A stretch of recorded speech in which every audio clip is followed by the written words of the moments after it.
Me to start. All right, one second. Oh, I have to open. Bismillah ar-Rahman ar-Rahim. Alhamdulillahi Rabbil Alameen. Wa sallallahu ala Sayyidina Muhammad wa ala alihi wa sahbihi ajma'in.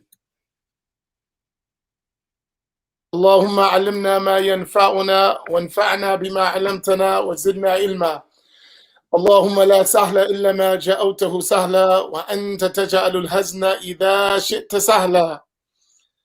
أسأل الله تبارك وتعالى أن يجعل نياتنا خالصة لوجهه الكريم. Alhamdulillah, we welcome y'all to our nightly gatherings during this Black History Month, and we wanted to. Where she go? Oh, okay. Alhamdulillah. We wanted to reach all aspects of our community, and tonight we're going to have a lovely dialogue and conversation with our young sisters in Islam, right, who inform me that this is a new age. Watch your mouth, young man. Right? So with adhering to what they say, inshallah, we're going to sit and really get a life lesson and a story about life and how we've come through different phases in life and how Islam has been a benefit to um,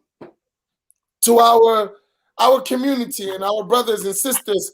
And you know, one of the things that helps build family, and we need to look at ourselves as one big Muslim family, an extended family, is to know one another, to get to know each other's experience and to learn from one another. And everyone has an aspect that can help someone else. You know, our teachers, they used to mention to us that a part of the wisdom of Allah subhanahu wa ta'ala is that He gives everyone a gift that someone else doesn't have, so that no one would become arrogant. So everyone has a gift that Allah gave them and is specific for them. And how we benefit the community and we benefit the nation of Sayyidina Muhammad sallallahu alaihi wasallam is that we share those gifts and we help one another. So I'm going to pass it to our sisters and let them give an introduction, and then we'll go into the discussion, inshallah. So I'll leave it to y'all to choose who goes first. Well, I'll go first. the oldest will go first. Well, my name is Sister Faheemah, or Josephine Cochran. I'm a resident of Harlem, New York City, and I've done 12 years in prison, in and out, two, until I got tired of knocking my head up against the wall and said, something has to be done. I must change my life. There's something here that Allah is trying to tell me, because He keeps bringing me here and trying to open my eyes. So in the early 80s, I was introduced to Sunnah Islam, and I struggled with that journey until almost 2000, when I realized that Allah is the greatest. He saved me from so much pain and death and stupidity, and raised me up to understand that the only thing that's going to make me live is to follow my Lord. I was raised in a very strict household with a single parent, and once I cut myself free from that parent, I ran the streets. I thought that the streets was the place to be, and I thought that committing crime was the thing to do. So that's what I did. And I almost lost myself in the streets. And if it wasn't for Allah, or whatever He's seen in my heart, because I still haven't gotten to the point where I see anything in my own heart, whatever He's seen in my heart, He kept saving me. And one day I just submitted. I gave my whole self over to Him, because after the 5th state bid, I really was tired. And I said, there got to be a better way. My thinking was off. I'm well educated. I was well educated even before I started crimes, because my mother insisted on it. But you can't push me to the well and think I'm a drink if I don't know why I'm drinking. I had no idea what college was about. And once, during my time, everything was discriminatory. Once I hit Hunter College, and they acted the way they acted toward me, I left and ran the streets. And I ran the streets for almost 15 years, 20 years, had 2 children. And one day I just let it all go. Now the struggle begins because climbing going down this road of Islam, you have to love it to really want to go down this road, because you have to change your whole life.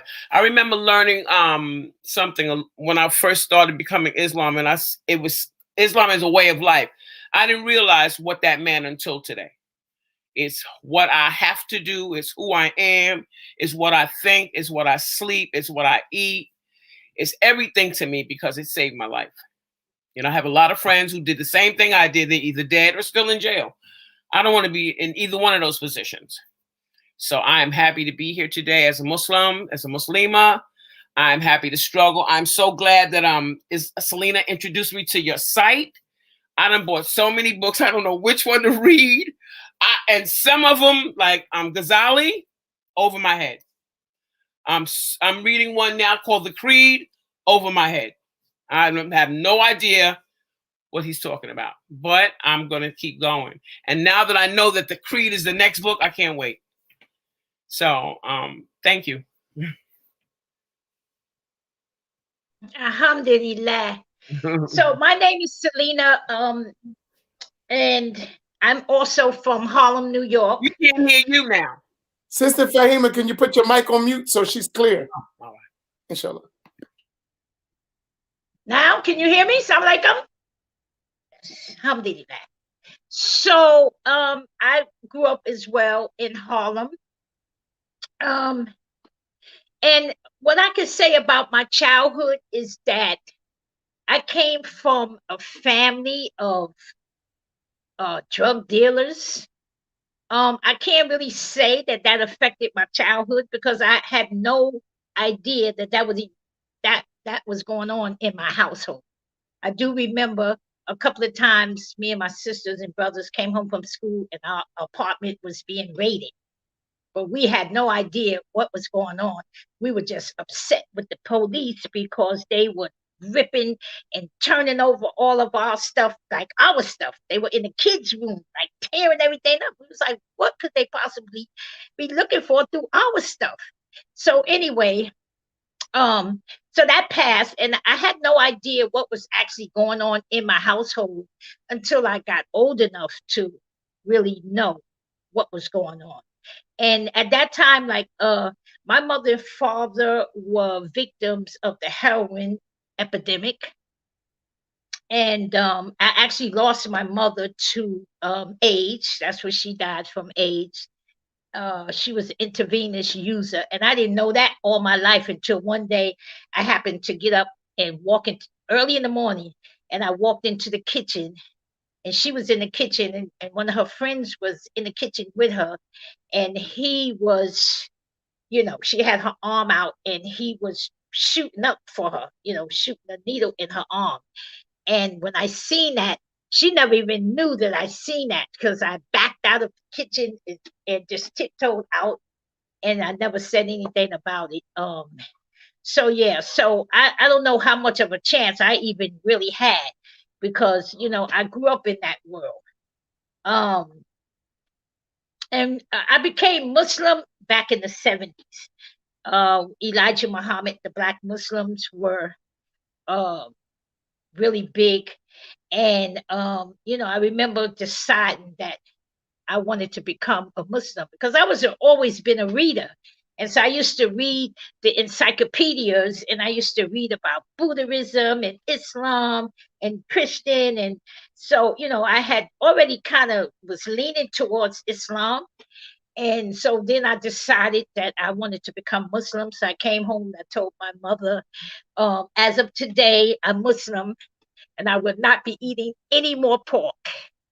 And I remember my brother and sister like saying, "Can we get her meat?" So they was like, and so I stopped eating pork, and I became Muslim. And I never practiced because at that time you had to write a letter in order to receive your ex. And I kept writing this letter over and over, and they kept sending it back to me. Do it again, do it again. So I never received my ex. So anyway, later on, as life went on, I became a part of the crack epidemic in my neighborhood. Crack was everywhere. It was everywhere. And I read something that I never forgot. I read something Bob Marley once said that you can't find the right road if the streets are paved. And I can say, like, when I grew up, the streets was paved with drugs and money and just gold and glitter. And so I couldn't find my way. I always wanted to go to college. I actually grew up a couple of blocks from Columbia University, and I used to go there. And at that time, it was the 60s, and every day there was a big protest at Columbia University. The hippies, the students, they were protesting the Vietnam War and Martin Luther King, the civil rights. And so there was always a protest, and that was like my playground. And I always said, I'm going to go to college. I'm going to one day go to college. And so I never chose to be on drugs. And but I got once I got addicted to drugs, then I had to become addicted to getting money. Um, because I did work. At one time I worked, as when I turned 18, 19, I worked. But once I started getting high, I couldn't keep a job. So I had to do whatever other legal activity that came by my way, in order to provide myself with drugs. And that's what I did. And like Sister Fahima said, I was in and out of prison, but I didn't do any state time. I was just in and out of Rikers Island. And that's when I was introduced as well to Sunni Islam. And but I still wasn't practicing. I still never practiced. I always said when I go home, I'm going to be Muslim. But I went home and I didn't even know how to do that. The same way I didn't know how to stop using, I didn't know how to become Muslim. I mean, I didn't know how to practice the deen. And my biggest mistake was, which I know now, is that, when you come home from prison, you can't come home and go back to your hood and be with the same people that you was with before you went to prison. And that so Muslims, the Prophet Sallallahu Alaihi Wasallam said that Muslims remind each other of Allah. And so that really stood out to me because when you're on the street and you're with your friends, they're not going to say, Selena, it's time for Dor, it's time for Asa. They're not going to say that. And when every time I came home from jail, I would just make sure that I made Juma on Fridays, and that was the extent of my practice in Islam. I would go to Friday Juma, and that's it. When Juma was over, I would go back home, and I would take off my hijab and everything, and I would go back to doing what I knew to do. And then, so I was finally sentenced to, I just did a 2 to 4 upstate, but that's all I needed. That was enough time for me to just sit down and just be quiet. And I always say during that time I had a chance to hear Allah because I couldn't hear Allah and I didn't know how to look for signs and I couldn't hear what he might have been trying to convey to me, because it's just a lot of noise in the street. But in prison, lights out and the doors are locked and you couldn't do nothing but be still. And that stillness just seemed to change my life. And another good thing was that when I went upstate, because as soon as you hit state grounds, that's like the plantation, like it's mandatory for you to work. And so they sent me to the mess hall and these big pots, and the officer said, "You're going to be cleaning those pots." And the pots were like almost the same height as I was. And I was trying to figure out how to clean that pot. I'm going to have to climb inside the pot to clean it. And so when I went to prison, I had a hernia. So one of the girls said, "Listen, you got a hernia. You need to go to the doctor because you could get out of being in the mess hall once they see you got a hernia." So I did that. I went to the doctor, and of course, I was sent to the infirmary, and I didn't have to work at all. So, and Allah blessed me once again. So I got a job working in the masjid. So my job was the keeper of the masjid. I had to clean the masjid. We had oils, and I used to sell the oils, doing commissary, and so that was my job. So alhamdulillah, that's where I spent all my days in prison, sitting in the masjid. So I think that that's when my life changed, and I decided, because I used to read the Quran, and I used to say to myself, what Allah said, this day I have perfected your religion. And I couldn't figure out, well, if this is such a perfect religion, why I can't seem to stay out of jail? Why am I constantly back and forth in jail? But it wasn't the religion, it was me.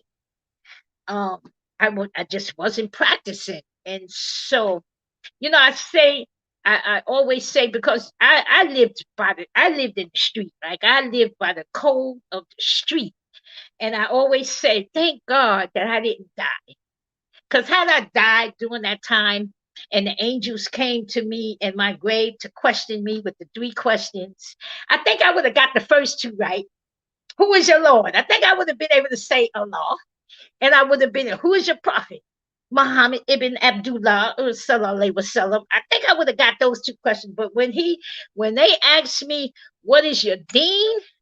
I would have been all messed up, because I would have started quoting the codes of the street, and there's honor amongst thieves, and no snitching, and scared money don't make no money, and you live by the gun, you die by the gun. Like, I lived that. That was my deen.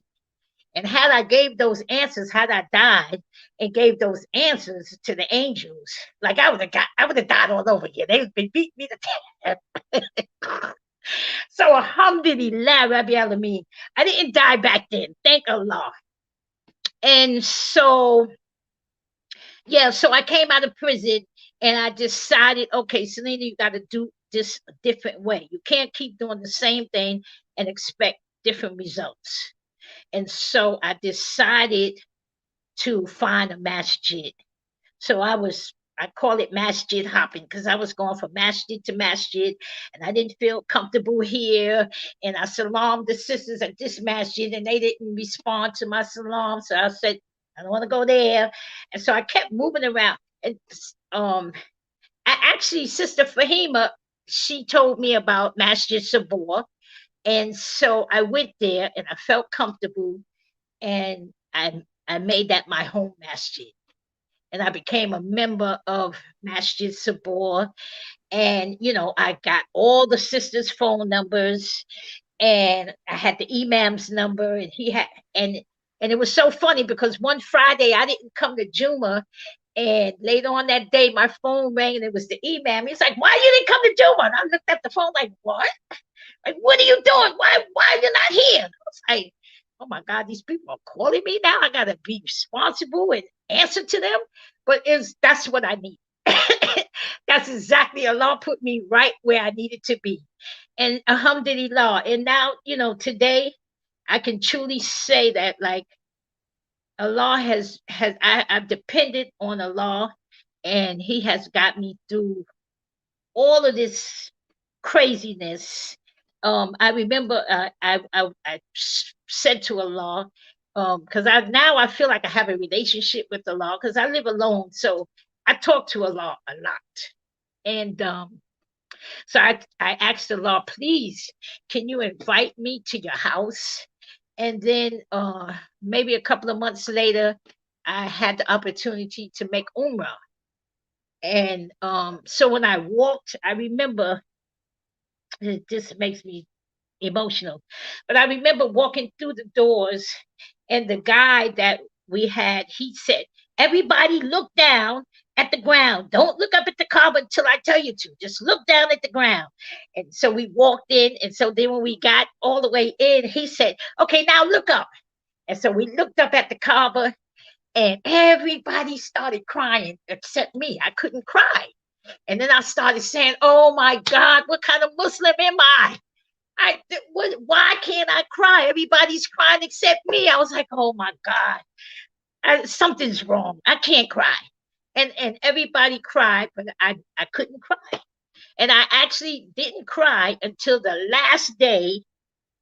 That last night we were gonna be in Mecca because we was leaving to go back home the next morning, and I was at the Kaaba, and I must have knew that this is my last day of seeing the Kaaba, and I just bust out crying. And I just couldn't stop crying. And I was like, wow, thank you, Allah. Because I went from the crack house to Allah's house. And on that note, Oh Allah, Ya Allah, Ya Allah, MashaAllah. Alhamdulillah. absolutely. I'm Allah. You're on mute. MashaAllah. Alhamdulillah. Let me ask alhamdulillah. Sister Faheemah, Nah. if you could, and I'm going to ask you the same question, Sister Selina. If you could put 3 things from your past life, coming up in New York, and that's a hard environment, right? I'm aware of that. If you could pick, you could say 3 things that striving harder in Islam and trying to be right with your Lord, what were the 3 things that you think, the 3 most significant things in your life that Islam has had the most impact upon?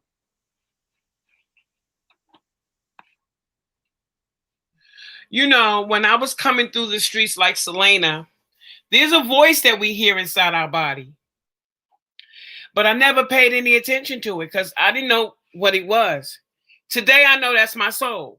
And so one of the things that I wish that I could have done better back then was listen to my soul. I did not listen to that little tiny voice that you hear deep down inside your body that was telling me which road to take. I always listened to that loud noise that Selena talks about that had me going every which way. But the one thing I wish I had listened to was that voice inside my soul.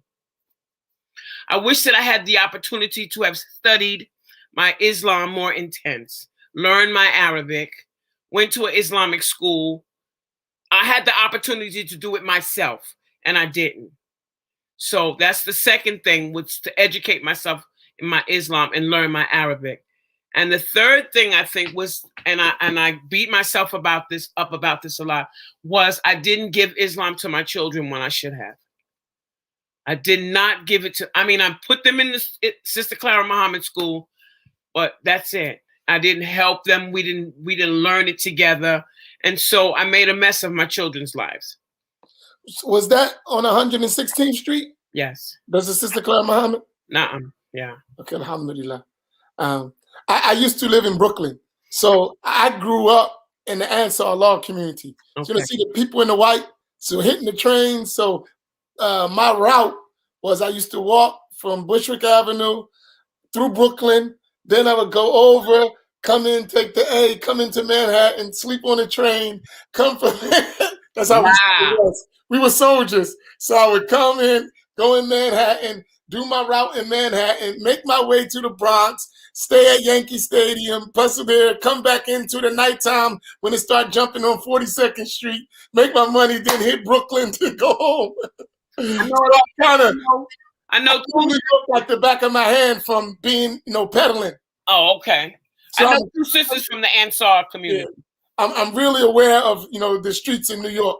Wow. That I spent a lot of my youth going around New York. So that was that question.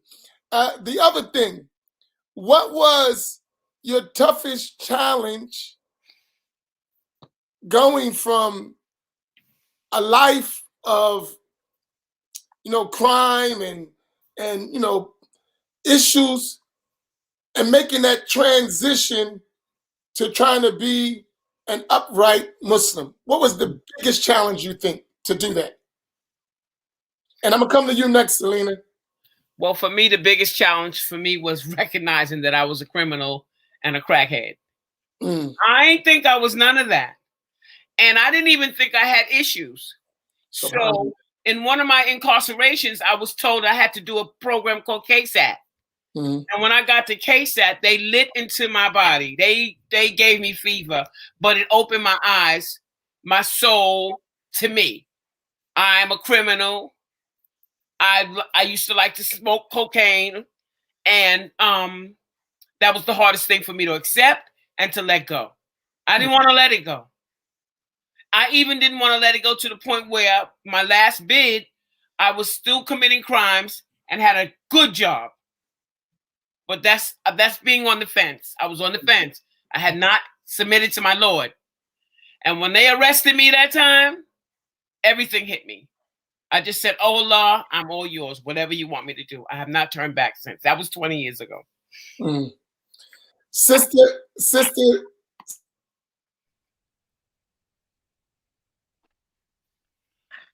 I can't. We can't hear you. I put it on mute. I'm sorry. Yeah. What are the 3 things? And that's the same question I had. That you think impacted your life the most in when you started practicing Islam, right? Yeah. So I think the 3 things were first and foremost was making Umrah.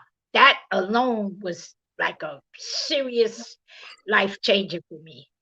When I went there, I went with a travel agency, and I went by myself. My family was going crazy, like, how are you gonna go over there? The terrorists are there, you going by yourself. I was like, I won't be alone. One, Allah will be with me, I'll be fine.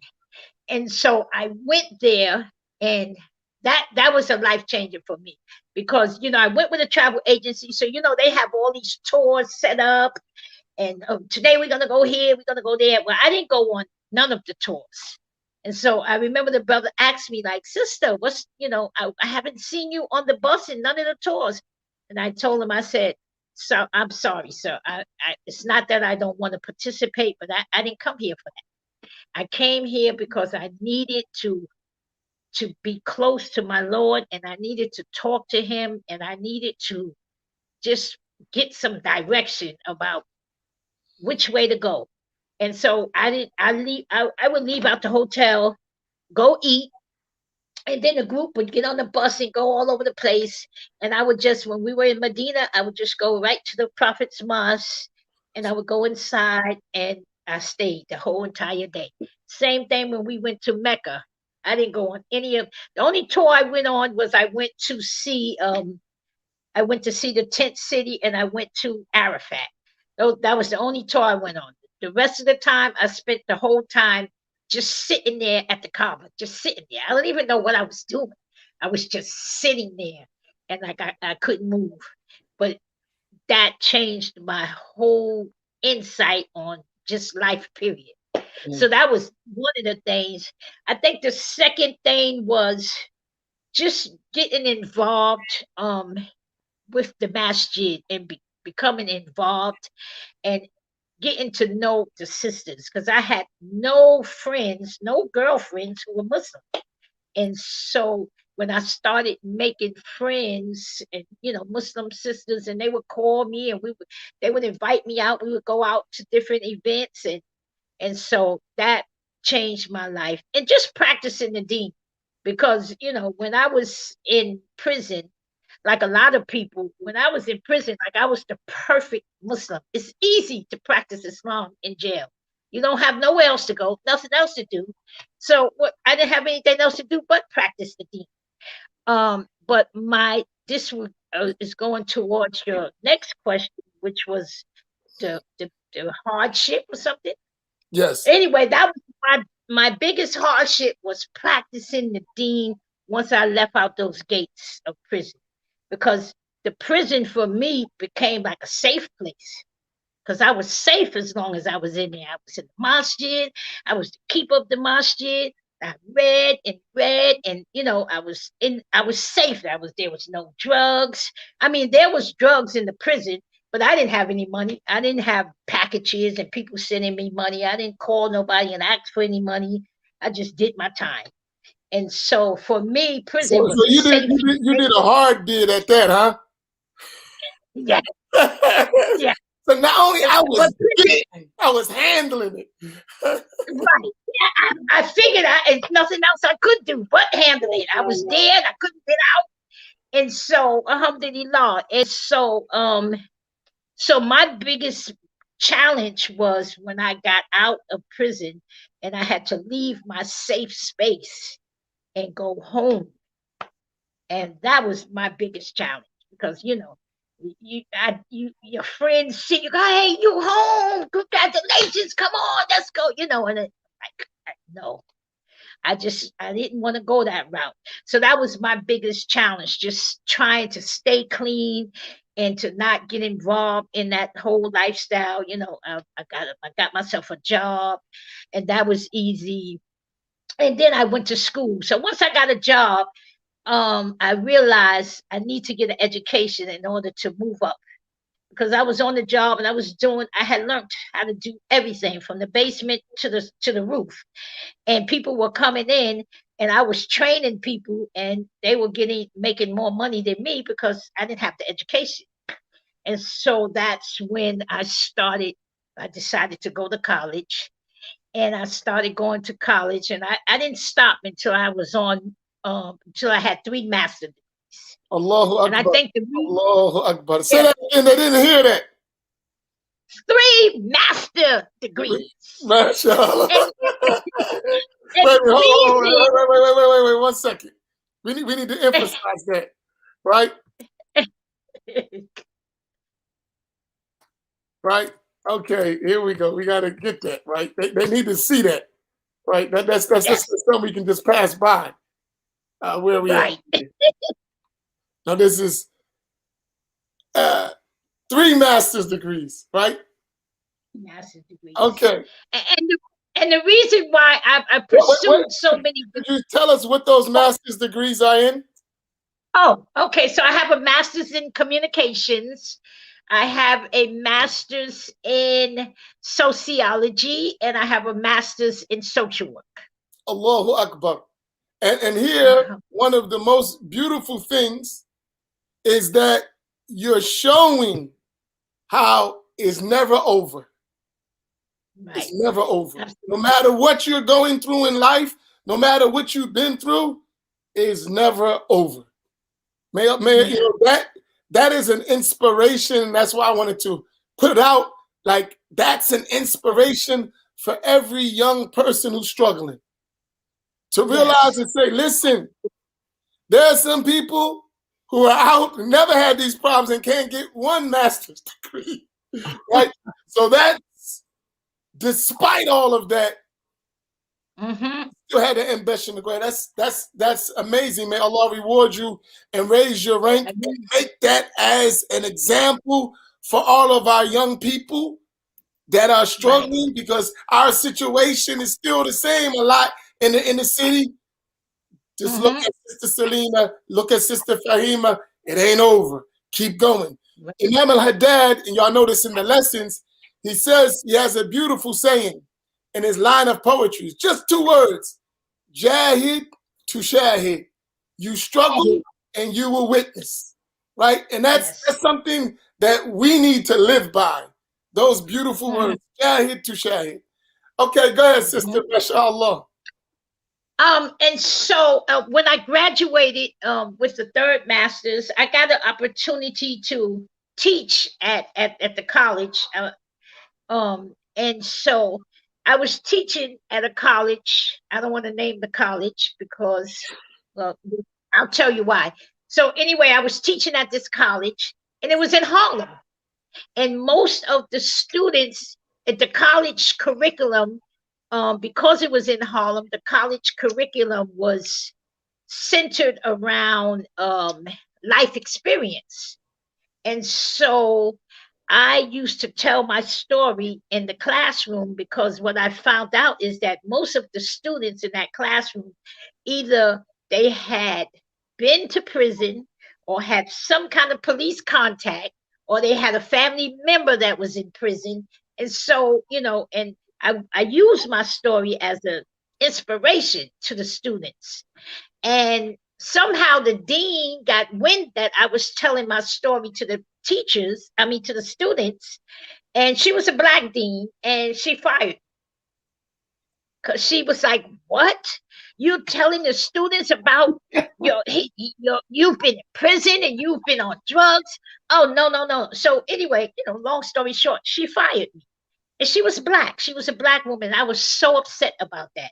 And so I said, I'm not going to take this laying down. And so I didn't have money to get a lawyer. So I got online and I Googled, I Googled how to sue a college.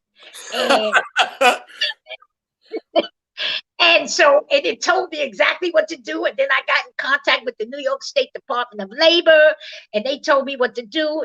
And I typed up the whole scenario, what happened, and I put in my lawsuit.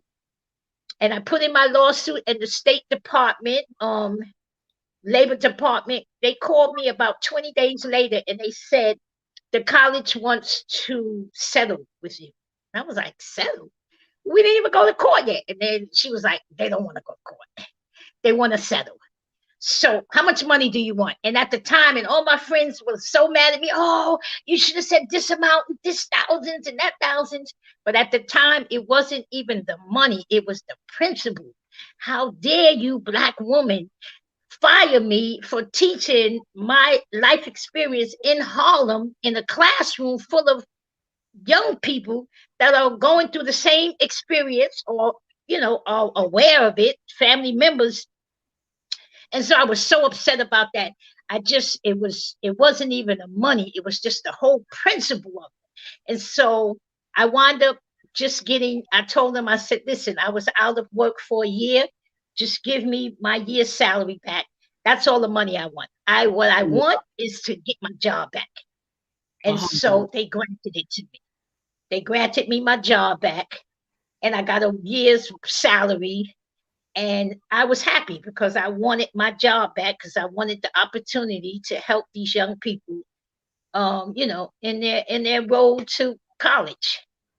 Mashallah. So yeah, yeah. Sister Faheemah, because you did more time than her. Your feeling of community inside prison, the masjid, or the community in the prison, the sisterhood, as opposed to outside. What are the differences between inside and outside that you felt? I got experience, so I know the answer to that already. But go ahead. Let's see how you look at it. And Sister Selina, the same thing back to you when she finishes. I thought that the sisters that I met in prison, they had a reason for acting the way they act. Okay. Most of them became Muslim because of the food.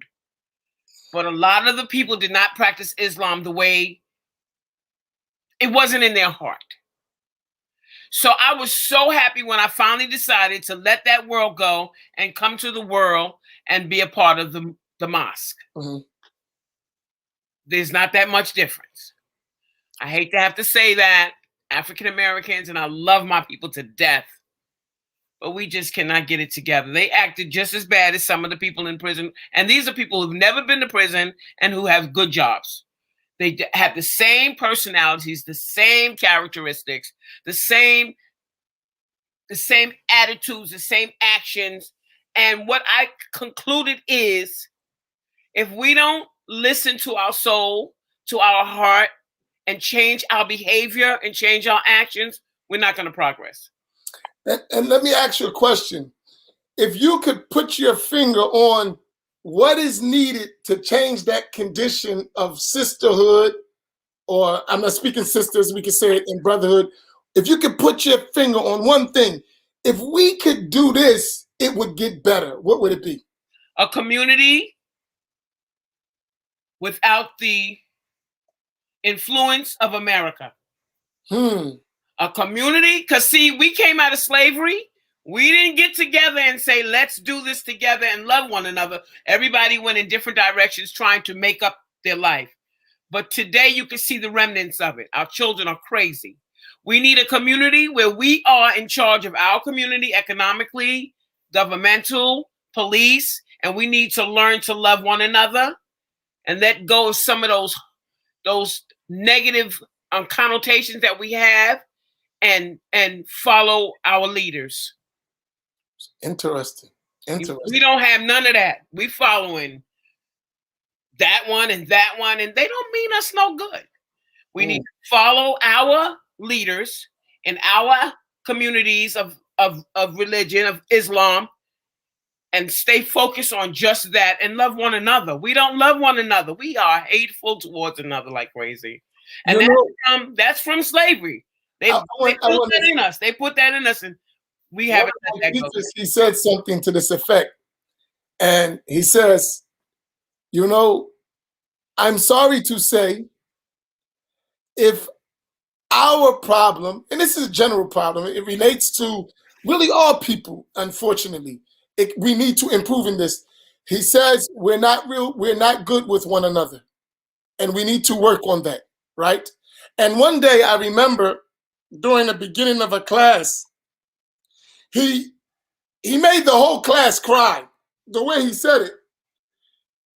Because all of us as Muslims, we love the Prophet Muhammad, sallallahu alaihi wasallam, peace be upon him. He said, which one of you would like to break the heart of the Prophet, sallallahu alaihi wasallam? That was a heavy question. Which one of you would like to break the heart of the Prophet, sallallahu alaihi wasallam? And of course, everyone said no. Not me, not me. He said, okay, stop breaking the heart of your brothers and sisters. Because when you break the heart of your brothers and sisters, in actuality, you are breaking the heart of the Prophet sallallahu alaihi wasallam. Because the Prophet loved his ummah. He loved his nation. He loved his people. And that was really a wake-up call for us. You know what I mean? Yes. Not realizing that there is a connection with each other. That's interesting. What about you, Sister Selina? Because you was the boss in there running all the books and the oil, so you had extra clout. So your story might be a little different, right? No oil, you treat me bad.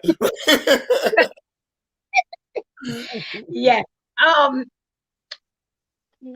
So the sisterhood for me, the sisterhood, somebody's calling me. Okay. So the sisterhood for me on the inside was, I don't have any complaints about the sisterhood. What I realized inside and outside, like Sister Faheemah said, we don't love each other. And for me, the root of that problem is that you can't love somebody if you don't love yourself. And so we have so much self-hatred for ourselves that, we have to get over that. I believe that we have to learn to love ourselves, and then we can learn to love our Lord, we can love our family, and we can love each other. But we have to learn how to love ourselves first, because from slavery, the self-hatred that was put in us. And, a lot of people try to say, well, slavery was years ago and that doesn't affect us now, but it does. It has a psychological effect on us, generation after generation after generation. And that's why I love Imam Ghazali so much, his books, because his books was the only book that I read that actually made me become aware of myself, and how to purify your heart. Yeah. Purify your heart. How to, yes. And I never realized how what you eat, what you take into your body, the food affects your stomach, affects your thinking and your character and your actions, and so all of that. And I seriously believe that if we would just learn to love ourselves first, then we could try to learn to love each other, and then we could build sisterhood and brotherhood and community. We would be unstoppable. We would be unstoppable. We would really, really be unstoppable in the universe. Absolutely. Now, here, so I have another question. right? And uh, the youth, you look at how y'all came up, right? And y'all are very young ladies, as y'all told me. So y'all looking at the next generation of babies because y'all young ladies, so they must be babies, right? Uh, what do you think is the number one thing that is uh, that is, let's say, affecting our youth that was similar to what y'all were affected in y'all youth, and what needs to be done to change it? So that's the question. It's twofold. Look at your life, right? Because I'll give you an example. You know, as an imam, a lot of the young brothers, because in my city, uh, black Islam, what I mean, Islam among blacks in masajid, when I grew up, all the masjids really was really only one, was our masjid, and it was ran by African Americans. Where today the African American masjids are like dinosaurs, very few. And Mhm. so when a lot of the young brothers who, when I was coming up, when I was young coming up, they were a lot of the young Muslim brothers, which was a lot in our were all in the streets, right? That was the culture, like Muslims in the street. And I look at the young brothers today, and I see that same pattern, but it's a difference because I see them and I look like they would come, and the guy got a federal case. He got a kingpin case, and he's broke. I was laughing at your statement, Selena, when you said scared money don't make no money. I'm Yeah. like, your money's is just totally afraid, right? And I would be telling brothers, I say, listen, man, these young brothers, they would come, these dudes is out murdering people, and they get in the office and cry. They come in my office and they got tears in their eyes, like, Imam, help me. And I'm saying, listen, you need to go get a job. Really. What you're doing at the rate you're doing, you're not even going to have McDonald's money when they finish with you, right? Right. I mean, I know in our days, because we came in the crack era and bass and all that, money was all over the place. It was as if the streets in the inner city was paved in money, right? Mhm. Mhm. And when I look at that, I see that the exchange is not the same. And I think teaching them the value of financial literacy, what is money, what is its value, and what you can earn, and you don't have to do that, right? Right. Because if I think that was one of the things that I talk about for our young people that I know among the men is to teach them something. You don't got to do that, right? Like every time we talk to them, it's like, I'm not going to tell you just to stop selling drugs. I got to tell you how to make more than drug money legally, Mhm. and then you're going to listen, or you're going to have and then show examples of that. That's something that I see among our youth. What do y'all see in y'all environments that is similar to what you went through, and a way to change it? Well, for me, I think what the difference to me, when I was coming up, I think that the older people did more reaching out to us. They even the junkies. I remember the junkies used to say, you know what, little girl, get away from there. Don't do that. Don't do this, and don't do, and they would always, try to school us. And the adults reached out more to us, even though we didn't listen. But they were reaching out, and they were trying to tell us and correct us and pull our coat to this, that, and the other. Today's young people, first of all, I think more of us, the adults, we need to reach out more to the youth, which is so hard because I see like society has the youth. so into self. It's like a real selfish everything is just about me, me, me. They walk down the street with their phones taking pictures of themselves, and it's just everything is about self. And so they don't even have, to me it seems like, no sense of community. Of I guess they probably figure that we don't care about them because we're not out there reaching out to them and talking to them and trying to pull them up. And yeah, so I think more of us need to be reaching out to them because they are under the influence of selfie. It's just all about me, me, me. And society has them like that. And so Society has them in more than one way. Society has them in the fashion world, like that's the only thing they know. Society has all our children being homosexuality. It, it, they grew up in a world where there was either one parent in the house who was working, so that left the kid alone, or there was no father in the house. And so some of our children grew up on their own. They don't know nothing but the world, so they follow the world. It's really hard to communicate with our children today. I don't know. Well, that's what I'm saying. We live in a narcissistic society. Right. And so it's all about just me, me, me, me. Like they don't see community, family. They don't even want to grow up and get married and have families. None of that. It's all about just me.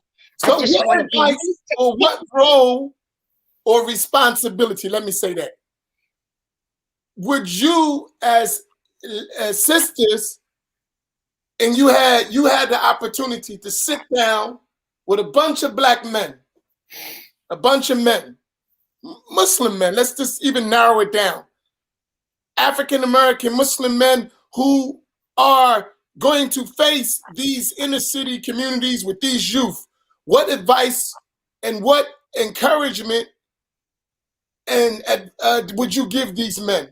What would you say? Like, this is what we need from y'all. You know how you get to sit down and say they're gonna shut up and listen, and y'all have the opportunity to guide them to do something to change that condition. What would it be? Well, first of all, Sister Faheemah, see, he done hit the hot topic now. Men, he don't want to hear. He don't want to hear my opinion about men have to already be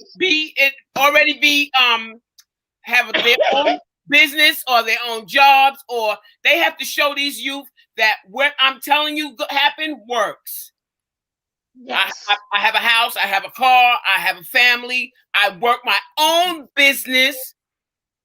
Yes. We have to have schools in place for our children to teach our children how to be professional entrepreneurs. And let me tell you something, the money is here. We have professional basketball players, golf players, all these people with all this money that don't want to put it in our communities. We need a school, a kindergarten, elementary, junior high school, college. Our children. That's why I love LeBron James. That's what I love about LeBron James. Him and Beyonce, the only one that siphoned some money towards African Americans. Everybody else don't. So that's our biggest mistake right there. So all our children are trying to be a LeBron, a Oprah, or this and that and the other, but they're doing it selfishly, like she says. Once they get the money, they don't want to share. Our children need to see that being a Muslim, being educated, having a 9-to-5, bring you riches. Forget the Beyonce world and the fashion world. That's destruction to me. Most of the time, everybody ends up destroyed in that world. We need them to see that Islam, education, economics is the way to go. But you got to show them this. You can't just say that's the way to go and you don't have nothing to show them. Kids today are visual. They want to see it. They from Missouri. They want to see. Yes. Well, Imam, I have the opportunity. So I don't. If you've ever been in Brooklyn, well, I'm sure you've been there, to Taqwa. Yes. Masjid Taqwa in Brooklyn. So like right across the street from Masjid Taqwa is a huge armory, and it's a homeless shelter. And so that's where I work. And we have, well, right now they've broken it down so to keep their social distance due to the pandemic. But that place holds 400 beds. So there's 400 men on a normal day before the pandemic. On a normal day, there's 400 men in that building, and that's where I work at. So I have that opportunity every day almost to talk to a group of men. Not all of them are Muslim, but some of them are Muslim, of black men, and it really hurts my heart because the brothers, they just they can't talk to the youth because they're not in no shape to talk to the youth. They're not working. Most of them barely can even read, and they're not married, and they're not. So how can they talk to the youth when they have to get themselves together first? And I get it because society, uh the hardship that black men have to go through in this society, I know it's not easy. And they make it easy for black women. And I always compare it to Pharaoh's days when Pharaoh said, kill the black babies and let the women live. And that, to me, we're living in those times today because Yes, they're we trying are. to kill all the black men, but they will let black women get jobs. And look, we have a black vice president, a woman. And so I know it's hard on the brothers, but there needs to be some, like, the brothers really need to pull themselves up and get themselves together. They really do, because they don't want to work right now at the shelter. Like, they don't want to do anything. They just want to lay there. Oh, Miss Selena, oh, can you get me an apartment? Miss Selena, can you give me some keys? Can you, like, you don't want to do no footwork? You want me to go get the apartment, come to your bed, and wake you up and say, "Here's your keys to your apartment." Like, come on. And so they don't want to do. They are broken. The brothers are broken. So, Not even all the Muhammad, brothers. let me ask you a question. What happened to our men? You I know, told you you was gonna get here's what I you was said. gonna get Here's what started. I'll answer, right? I'll tell you. They're good brothers. There are a lot of good brothers, right? Absolutely. Brothers who handle their business. But if I'm radical in this issue. Me too. Here's what I mean. I'm going to reverse this. You might not like it, but I'm going to reverse it anyway. Our women settle for chumps, and it helps. They become mothers to men. So a lot of the men, not all of them, because there are some strong soldier brothers, right? Yes, absolutely. But unfortunately, too many of them, the system has made it where it's rough, right? But a lot of the women, they don't want to be wives, they want to be mothers. Mm-hmm. So they turn men into babies. I'm guilty of that. Hey, I called it. Right? I'm guilty of it. Here's my point. Like, I say this, and sometimes I gotta watch myself. I'm myself. I'm a man's man, right? Period. I don't like a soft man, and you can't use Islam to be soft because Islam has soldiers, right? But we'll let a man be in the house living off the woman and not doing anything. What the heck is that? Tell that chunk to get off the couch and go do something. That's my baby. That's the problem. He's your baby. He's a man. Yeah. Right? So this part of it is, like you said,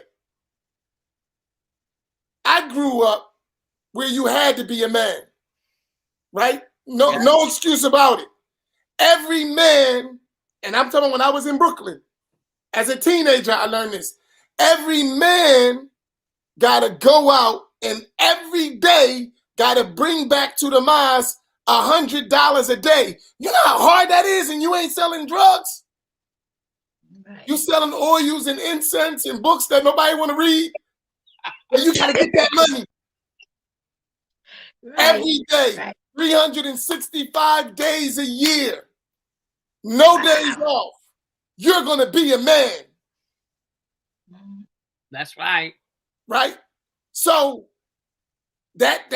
but we lost this type of, and that's an extreme. So I know it's an extreme, but we was into community building. And if you ever been to Brooklyn in those days in the 80s, you would have saw from Bushwick section, from Myrtle Avenue all the way down to Hart or Green Street on Bushwick, that thing was on lock. All black men running it. The women didn't have to work. The women, like, it wasn't perfect, but it was an ideal of what manhood looks like. Right? Yeah. So here's one of the things when I say about the brothers, I'm saying, listen, you got to make a man up. Granted, you might not get the job as the women, and they might because of different circumstances, right? But there's entrepreneurship. There's, there's to do other things. So I think it's a part of, like I tell the sisters, you got a husband and he don't go to the masjid, it's your fault. So you're like, huh? Tell him get out. Don't accept that. He's not on, that's a part of it. So stop getting babies and get a man, right?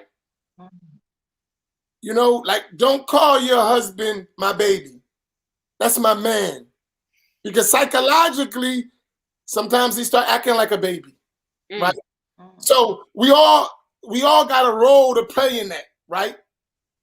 And then it's also, you got a lot of women that's so desperate to have a husband, they settle for anything. Yeah. And this is a problem, right? Like, we can't lower our standards, right? We gotta raise the bar. Nobody's perfect. I got is a struggle. I got, you got criminal background or this or that, or you're competing, and I got all that.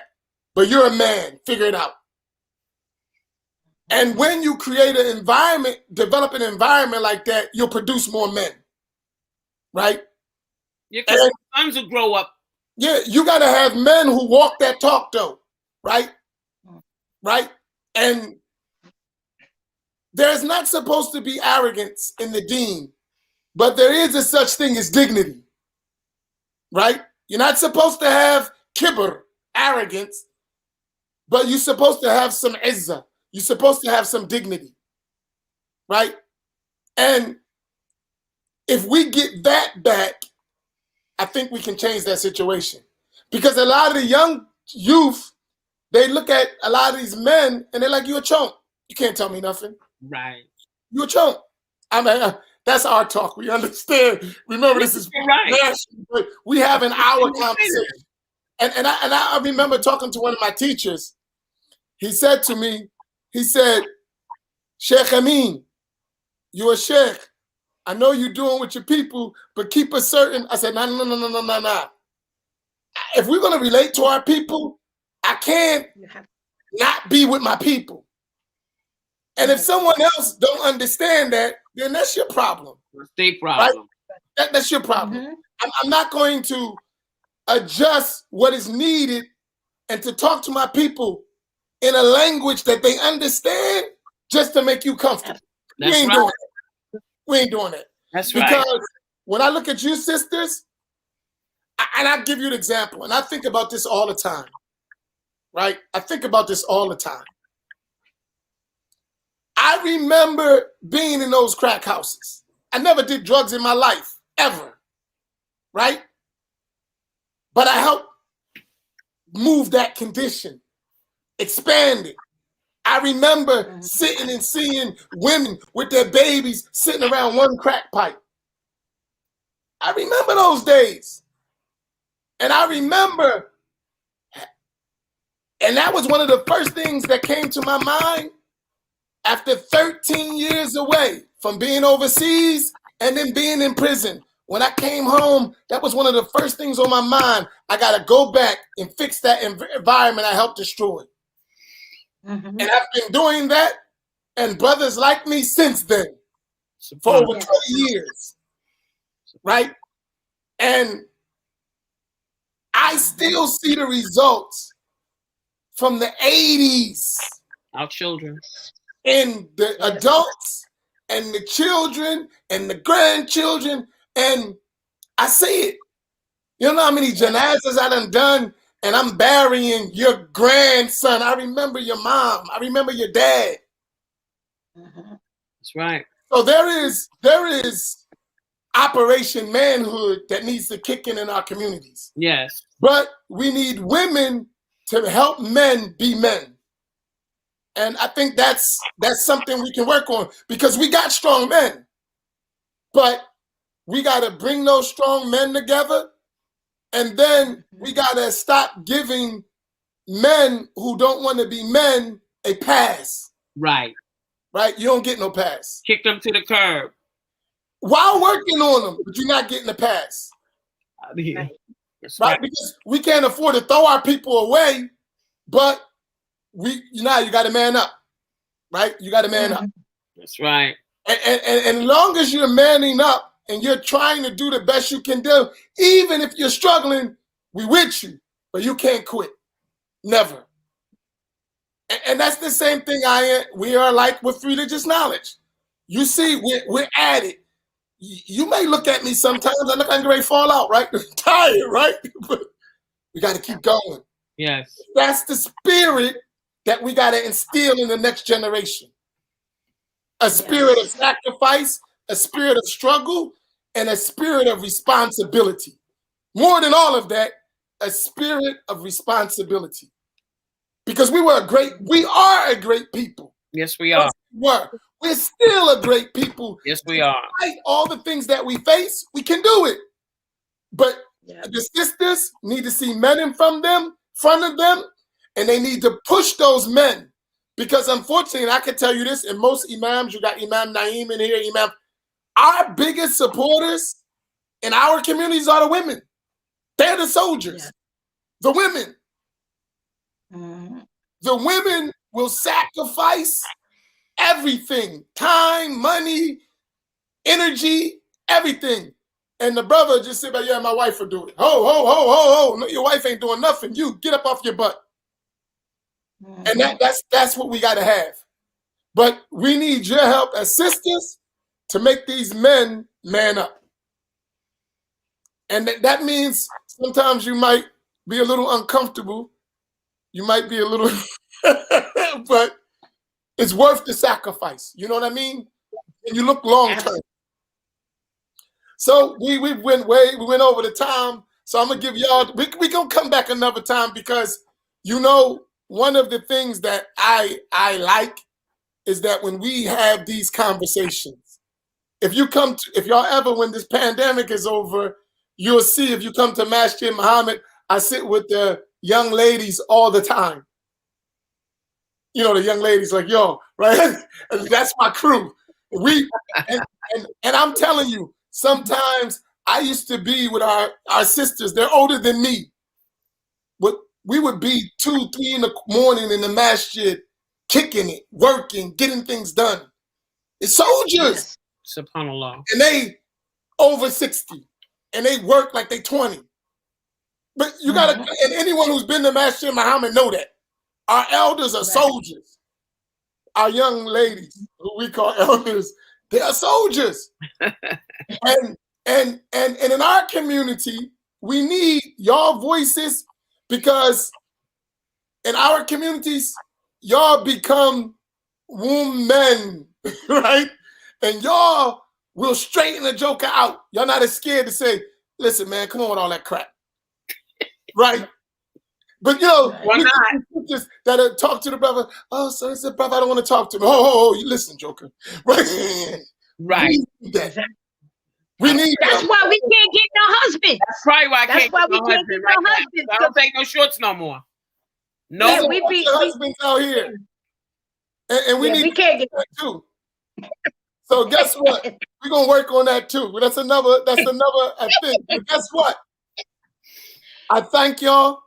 Alhamdulillah. Really, I'm y'all glad to be here. have been an inspiration.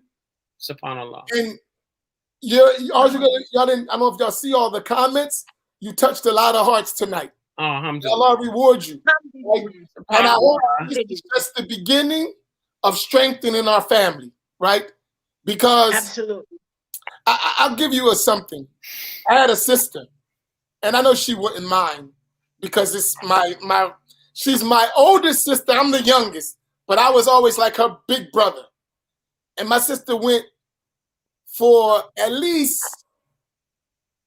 20 years, maybe even 30 years, at least 20 years of struggling with drugs and everything. And I remember my sister, you know, my time away, I was away for 13 years. Some of those years overseas because I left the country. And when I came back, I had the boys waiting for me, right? Right? 13 years I was away, like all together. Almost 13 years. And if I think about the most thing I worried about was my sister. Because when I was here, I could protect her in my mind, even with the struggle.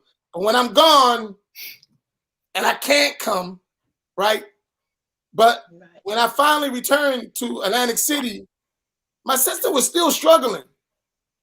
And she had to go to jail. And she went to Clinton in New Jersey. That's the female correction in Jersey. Right. I don't know if she did 2 or 3 years.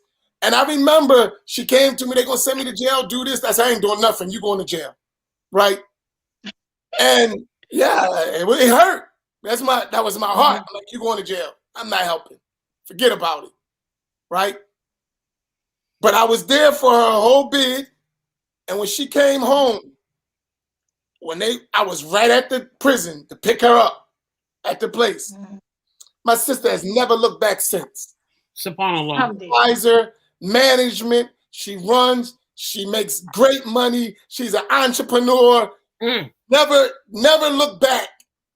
And she is my rock. Subhanallah. Right? Never look back. Right? Yes. And in my family, we went through that because all my brothers were big drug dealers, right? And now none of us went to college, right? I mean, I did college Islamic school when I was overseas, but I'm talking about American college, we didn't go.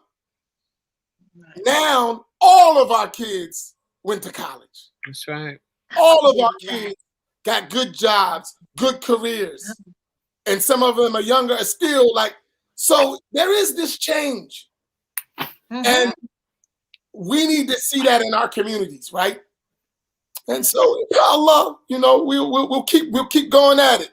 I believe me, because I was for years, I was on the circuit, you know, with the teachers and the big sheikhs, and I could never really, in those environments, I'm always going to be me, but I couldn't really, because no one can identify with me.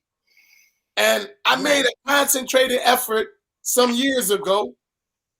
And it's when I left Yemen, it really got in my mind. I went to visit Yemen. And when I left, the day I was leaving Yemen, one of the teachers there came to me. He said, before you leave, go to this specific place and make dua there. And there is a great scholar that was in Tarim, Yemen. His name was Faqih al-Muqaddam, Muhammad ibn Ali, radiallahu ta'ala anhu. He was a descendant of the Prophet who reformed that area. He said, ask Allah to allow you to do for your people what Al-Faqih al-Muqaddam did for his people. When you returned to America, and for me, that settled in on me, and it was like, get to work, right? Get back and get to work. And that was my inspiration, really, to do this, to start really being with my people and building them up to the best I can. Subhanallah. You know what I mean? And we're making waves. We're making waves. You know what I mean? And I look at it. I look at every morning. You got people from all over the world, all over the country, up 4 o'clock in the morning, especially those people on the West Coast. They're at 3 o'clock in the morning, 4 o'clock in the morning in class. Yes. Because they found something that is for them. And y'all, at your young age, I love it. y'all I'll reward you. morning, yeah. So Yeah, Texas and weird. And our elders, with all due respect, they up and they're learning all around the world. We are making a movement that I believe is needed. And I believe if we keep it up and we educate, our youth are going to follow. SubhanAllah. And even where it looks dim, Allah subhanahu wa ta'ala, with the nur of Islam, the light of Islam, is going to change our condition. SubhanAllah. You just got to keep working. And just remember these 2 words of Imam al-Haddad as we covered his book, and we should live by them, all of us, because y'all examples of that. These 2 words, that's it. Shahid to Shahid. Struggle and you will witness. Make your effort. Put in your work and we'll be all right. So I'm going to let y'all have the last 2-3 minutes each. Give some parting advice, whatever y'all will, and then we'll close out. Well, I just want to say that I hope that we as a people will really get busy and start doing some work, because what I notice is that I've been going to a lot of funerals, and when I was growing up, whenever there was a funeral, it was always an old person that died. You know what I mean? And so, who died? So and so's mother, so and so's father, so and so's uncle, grandmother. It seemed like back then that only old people died. And today it seems like all the funerals are young people, like all young people. And so our youth really need help, really need help. And so I just pray that like I be in your classes every morning, and you say your name, a scholar, and say, when was he born? When did he die? And I don't remember. I have it in my book and I'll be looking for it, but by the time I find it, you guys already have the answer, and I'm proud of all the young people that get in the answers and they memorize it, and that's wonderful. So my purpose of being there is to learn the information so that I can implement it in my life, and then I can teach it. I can't memorize. My mind just won't let me do that. But if I implement it in my life and live it, then I can teach it. So yeah, I just want to say that. And what else? I wanted to say something else. I forgot. See, that's my age. I forgot what I wanted to say. But anyway, yeah. So that's it. And I'm happy that you have these classes. Oh, you know what I wanted to say? My shero. So my shero is Sister Aisha Prime. I know that you know. I love Sister Aisha Prime. That's my and and before the pandemic, she was teaching at NYU, and I was at every class. I never missed a class. So she's online as well. But so I love her because she's African American, and she's been over in the East, and she studied. And so for me, she's a perfect role model for me and for the young sisters. And so I hope we have some more Sister Aishas in the world. And I just pray to Allah that we as Black people will prepare ourselves, because Allah says in the Quran, hold on one second. Going to Assalamu alaikum. You got some young ladies, they're praising you on my site. So I need you to say salam alaikum to them, inshallah. Who is that? Assalamu alaikum rahmatullah. Walaikum That's assalam wa Aisha rahmatullah. Prime. That's Sister Aisha Prime. Alhamdulillah. Assalamu alaikum, Sister Aisha Prime. We love you. Rahmatullah. How are you? Fine. Alhamdulillah. Fine. You stay healthy and warm out here.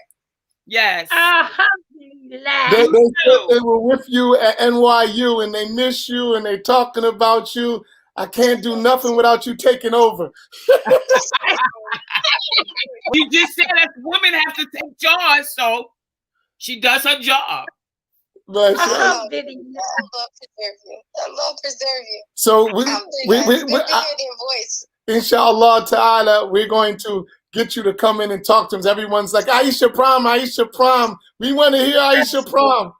So we gotta give you a close contact with everybody, inshallah. Inshallah. Inshallah, you invite me, I'm there. Barakallah, because I'll give you a call later, inshallah. Assalamu alaikum wa rahmatullah. So she's with you. Alhamdulillah. So yeah, that's it for me. Go ahead, Sister Faheemah. Well, I just want to say that I am so happy that Sister Selina invited me to your sessions in the morning. I'm one of those that get up at 4 o'clock in the morning. I'm up. I have a clock that goes off for me. I'm up. I get my coffee. I might watch one of your old ones. I might watch the round table. Anything I miss, I'll watch until 7 o'clock. So I thank Allah for that. You were doing one with the brother who does the hadith. The Book of Remembrance. Okay, Sheikh Abdul Rahman. Yes. Yes. So I was one of those people that was on there saying, what page is he on? Where is this at? I have a hard time following the book. But I'm going to learn because I'm a learning. On Friday, we're doing it in English now. Oh, but anyway. So Saturday is in Arabic, but Friday's in English. Oh, okay. Okay. But Friday morning. I'm so happy because, one of the things I learned about Islam is that it's in the heart. If I felt like what you were teaching was not correct, I would not be here any longer. So I feel my deen in this and what you're teaching. And that's, like Selina said, when it comes to remembering the scholars and their date of birth and all that, I can't get that. But when it comes to living that deen, I'm really good at that. I love my deen. I'm not perfect. I make my mistakes. I mess up sometime. I fall down, but I get up. And I do have a sisterhood. It's 4 of us. Sister Selina, Sanika, Sister Sabra, and myself. We keep each other on point. Don't do that. Don't do this. Do that. Do this. And with that, we plan on opening up a little sisterhood where girls coming out of prison, we can help them. Mashallah. That's what our plans are. So, you're just an inspiration for me. And let us know in whatever way we can help in that effort. You got an extended family here. So all of us will join in to help you, support you, and everything that is good, inshallah. So I thank you all for coming. I thank everyone for their attendance. Can we see the show afterwards? Yeah, it's going to be on there. It's going to be on Facebook and YouTube. It stays there. Oh, alhamdulillah. So you can share with it, and they're going to spread it because a lot of people were definitely inspired by your story, and it's going to help a lot of people, really. And that's what this is all about: us helping each other, building each other, going through our ups and our downs, our highs and our lows, and inshallah, we're going to be all right. May Allah subhanahu wa ta'ala bless both of you. Inshallah, we'll close out with Al-Fatiha. Al-Fatiha.